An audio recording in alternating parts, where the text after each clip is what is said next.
ಅಪೊಸ್ತಲರ ಕೃತ್ಯಗಳು 10ನೇ ಅಧ್ಯಾಯ 35ನೇ ವಚನ. ದೇವರು ಪಕ್ಷಪಾತಿಯಲ್ಲ.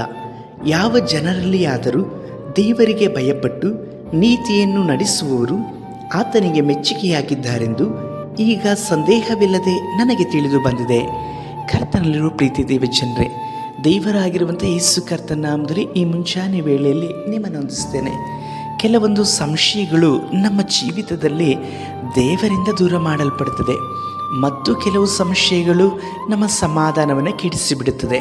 ಹಾಗಾಗಿ ನಿಮ್ಮ ಜೀವಿತದಲ್ಲಿ ನಿಮ್ಮ ಸಂಶಯಗಳು ಅಥವಾ ನಿಮ್ಮ ಜೀವಿತದಲ್ಲಿ ಅಸಮಾಧಾನವನ್ನು ಉಂಟು ಮಾಡುತ್ತಿರುವಂತಹ ಸಂಗತಿಗಳನ್ನು ಗುರುತು ಹಿಡಿಯಲ್ಪಟ್ಟು ಅವನ್ನು ಯೇಸು ಕರ್ತನ ರಕ್ತದಲ್ಲಿ ಒಪ್ಪಿಸಿಕೊಟ್ಟು ಕರ್ತನ ಸಮ್ಮುಖದಲ್ಲಿ ಕಾದುಕೊಂಡು ಆತನಿಂದ ಬರುವಂಥ ಪ್ರತಿಫಲವನ್ನು ಹೊಂದಿಕೊಳ್ಳುವಂಥದ್ದು ಎಷ್ಟು ಭಾಗ್ಯಕರವಾದದ್ದಲ್ವಾ.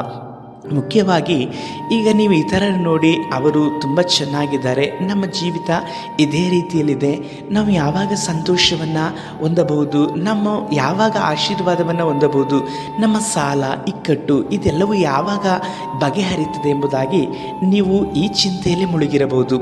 ಯೇಸುವನ್ನು ಆತುಕೊಳ್ಳ್ರಿ, ಯೇಸುವನ್ನು ದೃಷ್ಟಿಸ್ರಿ. ದೇವರ ವಾಕ್ಯದಲ್ಲಿ ಹೇಳಲ್ಪಡ್ತಾ ಇದೆ, ದೇವರು ಪಕ್ಷಪಾತಿಯಲ್ಲ.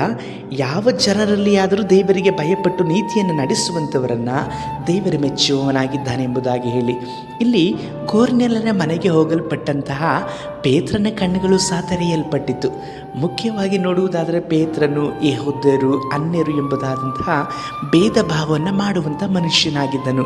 ಆದರೆ ಅನ್ಯ ಜನನಾದಂತಹ ಕೊರ್ನೆಲ್ಯನು ದೇವರಿಗೆ ಭಯಭಕ್ತಿ ಉಳ್ಳವನಾಗಿ ಜೀವಿಸುತ್ತಾ ಇದ್ದದರಿಂದ ಕೊರ್ನೆಲ್ಯನಿಗೆ ದೇವರು ಪ್ರತ್ಯಕ್ಷನಾಗಲ್ಪಟ್ಟು ಪೇತ್ರನನ್ನು ಕಳಿಸುವ ಹಾಗೆ ಮಾಡಲ್ಪಟ್ಟರು.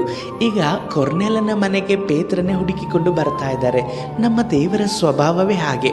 ಅವರಿಗೆ ಮೆಚ್ಚುಗೆ ಆದಂಥವ್ರನ್ನ, ಕಷ್ಟದಲ್ಲಿದ್ದು ಮೊರೆ ಇಡುವಂಥವರನ್ನು ಹುಡುಕಿ ದೇವರೇ ಅವರ ಬಳಿಗೆ ಹೋಗಿ ಮಾತನಾಡುವವರಾಗಿದ್ದಾರೆ. ಈಗ ಕೊರ್ನೆಲ್ಯನ ಜೀವಿತಗಳನ್ನು ಕೇಳಲ್ಪಟ್ಟಂತಹ ಪೇತ್ರನ ಕಣ್ಣುಗಳು ತೆರೆಯಲ್ಪಟ್ಟಿತು. ಮಾತ್ರವಲ್ಲದೆ ಪೇತ್ರನ ಹೃದಯದಲ್ಲಿ ಅವನು ಬಂದಂಥ ಮಾತುಗಳನ್ನು ಹೇಳುತ್ತಾ ಇದ್ದಾನೆ, ದೇವರು ಪಕ್ಷಪಾತಿಯಲ್ಲ, ಎಲ್ಲ ಮನುಷ್ಯರಿಗೂ ಸಹ ಆತನು ದೇವರೇ ಆಗಿದ್ದಾನೆ. ಆದರೆ ಯಾರು ಭಯಭಕ್ತಿಯಿಂದ ದೇವರಿಗೆ ಮೆಚ್ಚುಗೆಯಾಗಿ ನಡೆದುಕೊಳ್ಳುತ್ತಾರೋ ಅವರಿಗೆ ದೇವರು ಹತ್ತಿರದಲ್ಲೇ ಇದ್ದಾನೆ ಎಂಬುದಾಗಿ ಹೇಳ್ತಾ ಇದ್ದಾನೆ. ಇಂದು ಪ್ರಿಯರೇ, ನಿಮ್ಮ ಜೀವಿತದಲ್ಲಿರುವಂಥ ಎಲ್ಲ ಪರಿಸ್ಥಿತಿಗಳಲ್ಲೂ ಸಹ ಕೆಲವೊಂದು ಬಲಹೀನತೆ, ಪಾಪಗಳು ನಿಮ್ಮ ಆಶೀರ್ವಾದಕ್ಕೆ ತಡೆಯಾಗಿರಬಹುದು. ಅವೆಲ್ಲವನ್ನು ಕರ್ತನ ಸಮ್ಮುಖದಲ್ಲಿ ಆರೈಕೆ ಮಾಡಿ ದೇವರಿಗೆ ಭಯಭಕ್ತಿಯಿಂದ ಜೀವಿಸಿ ಮೆಚ್ಚುಗೆಯಾಗಿ ನಡೆದುಕೊಳ್ಳುವುದಾದರೆ ದೇವರು ನಿಮ್ಮ ಪರಿಸ್ಥಿತಿಗಳನ್ನು ಮಾರ್ಪಡಿಸಿ ಆಶೀರ್ವಾದವನ್ನು ಕೊಡುವ ದೇವರಾಗಿದ್ದಾರೆ. ದೇವರನ್ನು ಮೆಚ್ಚಿಸಿರಿ, ಮನುಷ್ಯರನ್ನಲ್ಲ.